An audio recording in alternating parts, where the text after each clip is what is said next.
Bonjour à tous et bienvenue sur une nouvelle vidéo de la chaîne YouTube Autobalf. Aujourd'hui, on se retrouve pour une présentation de la toute nouvelle Sandero 2023 avec la nouvelle signalétique, avec toutes les dernières options. Je vous raconte ça tout de suite, on perd pas de temps. Désolé s'il y a un peu de vent, franchement, c'était pas voulu, vous vous en doutez. Pourquoi je me suis mis à cet endroit-là? Parce que je cherchais un endroit sympa et quand j'ai vu la couleur de ces camions, je me suis dit que c'était peut-être un bon endroit pour présenter cette nouvelle Sandero. Je vous mets une photo de la première génération, une photo de la deuxième et voici la troisième génération. Donc la Sandero 3 en version Stepway. Il existe une version classique. Ce qui change, c'est que les pare-chocs vont être assez simplifiés à l'avant. Il n'y aura plus de passage de roues en plastique, ce sera couleur carrosserie. Le châssis sera rabaissé de 4 cm, contrairement à la Stepway où justement il est haussé de 4 cm. C'est la plateforme de la Clio. C'est la plateforme de la Clio 5 avec le moteur de la Clio 5. La même place dans le coffre que la Clio 5, sauf que sur la version Stepway, le châssis est rehaussé de 4 cm. Qu'est-ce qu'on peut dire déjà de cette nouvelle signalétique? Parce qu'en fait, il faut savoir que la Sandero 3 est sortie avec l'ancien logo et donc l'ancienne calandre avec, je sais pas si c'est les mêmes blocs optiques, en tout cas je sais que c'est pas la même calandre avec pas le même logo ni à l'avant ni à l'arrière. On est sur une couleur kaki lichen, donc elle est disponible en gris urbain, en bleu Aeron, il y a de l'orange, il y a un gris clair et il y a un noir. Les rétroviseurs sont comme ça un peu gris satiné, c'est assez sympa. Là on est sur une expression plus, donc assez bien optionné avec les belles jantes. Enfin, les belles jantes. Donc on a des jantes en 16 avec un peu moins d'options. On peut retrouver des jantes classiques avec des enjoliveurs, mais les enjoliveurs on dirait que c'est des jantes, donc c'est quand même sympa. Je vous les mets sur la droite, sur la face arrière, avec les barres de toit encore une fois modulables. En fait c'est des barres de toit que vous pouvez mettre en perpendiculaire, c'est assez pratique. Le nouveau logo Dacia à l'arrière avec le petit strip Sandero sur les côtés. Il y a les bips à l'arrière, à l'avant, plus une petite caméra de recul.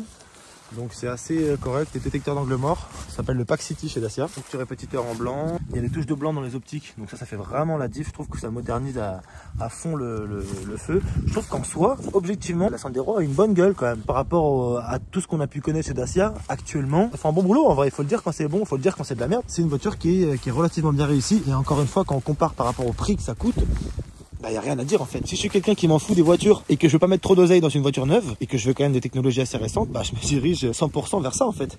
Donc voilà, donc la voiture s'ouvre et se ferme tout le temps parce qu'elle est en 4 mains libres. Le moteur c'est un moteur Renault, on va pas ouvrir le capot parce que ça sert à rien, il n'y a pas de cache moteur, c'est moche, c'est un 3 cylindres, c'est 1 litre, ça fait 110 chevaux, mais ça marche très bien sur la route. Il y a largement cette reprise, qu'on soit en ville ou sur autoroute. Donc voilà, petite place arrière sympa avec les petites surpiqûres Stepway, sympa. C'est quand même relativement bien fini. Des rangements ici, on a des rangements là, vitre électrique à l'arrière. Cette voiture est disponible en 90 chevaux, la plus vendue. 110 chevaux, les deux motorisations en 90 chevaux et 110 chevaux essence, un 100 chevaux GPL et un 65 chevaux essence. Mais 65 chevaux essence, je vous le conseille pas étant donné qu'il n'y a pas de turbo et que ça se traîne le cul. La petite trappe à essence est ici. Donc là, vous avez les petits rangements avec le petit nylon qui fait plaisir. On a le réglage électrique des rétroviseurs. Voilà l'intérieur de la nouvelle Dacia Sandero 3 avec le nouveau logo.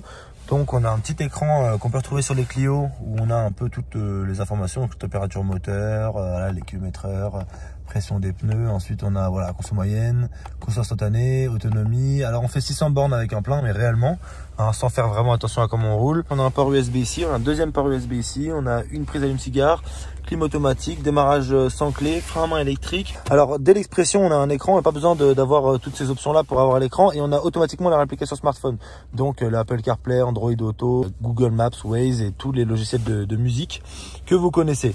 On a les petits aérateurs aussi qu'on changé, petit tapis caoutchouc pour éviter de dégueulasser tout, et puis une petite boîte 6 en 110 chevaux, je vous promets que ça fait vraiment la diff. Une petite boîte à gants réfrigérée avec un accoudoir assez large. En vrai de vrai, on est dans une Dacia Sandero, je veux dire on n'est pas dans une allemande, on n'est même pas dans une Clio, tu vois. Donc en vrai je trouve que quand même pour une Dacia Sandero c'est quand même très bien équipé, sachant qu'il y a deux options qui manquent à cette voiture pour qu'elle soit full option, c'est l'auto-ouvrant sur une Sandero et les sièges chauffants. Donc pour ceux qui connaissent Renault, du coup les commodos pour la musique se trouvent ici. C'est un peu bizarre au début mais on s'y fait très rapidement. Le régulateur limitateur ici, la commande des feux, deux portes gobelets ici et puis c'est à peu près tout, hein. Un petit bouton SOS, petit bouton pour les lumières. Là je crois que c'est le micro pour les appels. Et puis je crois qu'on a fait le tour, hein. Bon, en soi il n'y a pas énormément de choses à dire, mais en vrai de vrai il y a l'essentiel. Pour 19 000 € neuf, je sais pas ce que tu as aussi bien équipé, c'est quand même très correct. Enfin bref, en conso moyenne on est entre du 6 et 7 litres quand on fait pas très attention, et sur autoroute on arrive à tomber à 5 litres, régulateur à 130. Donc c'est des moteurs qui sont très économiques et encore une fois vous le verrez sur la route, je vous ferai un petit test drive avec des petites accélérations, vous verrez que ça répond très bien. Excusez-moi si j'ai un peu de mal à parler, j'ai vraiment la mâchoire qui est givrée. Je reviens juste très rapidement sur la dénomination Stepway.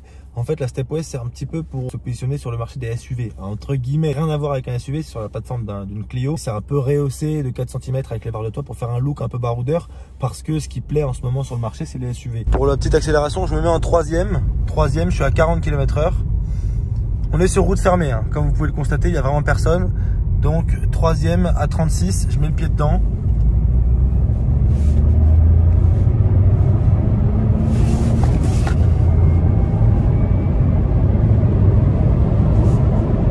J'ai oublié de vous montrer, mais c'est vrai que la caméra de recul, elle rend comme ça. Avec les bips arrière et avant et le détecteur d'angle mort. Donc ça, c'est quand même quelque chose qui est assez utile, hein.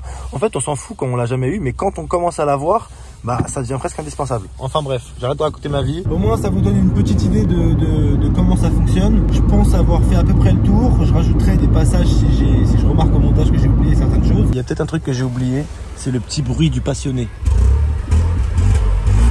Mais voilà, moi mon bilan de cet essai, c'est que c'est une voiture qui roule très bien. Alors au niveau de la sonorisation, évidemment, c'est pas tip top. On entend des bruits de roulement, des bruits de pneus. Mais bon, faut pas non plus tout avoir. En termes d'équipement, comme en termes de fiabilité, même le look extérieur est correct maintenant, en fait, il n'y a rien à dire. Donc bon, voilà. Je vous remercie d'avoir regardé la vidéo jusqu'au bout. J'espère qu'elle vous aura plu et qu'elle vous aura un peu aidé ou appris des choses, ou je sais pas, mais quelque chose. N'hésitez pas à lâcher un petit like, à vous abonner, un petit commentaire si vraiment vous êtes descend de la veine. Passez une très bonne journée ou une très bonne soirée. Portez-vous bien. Bye.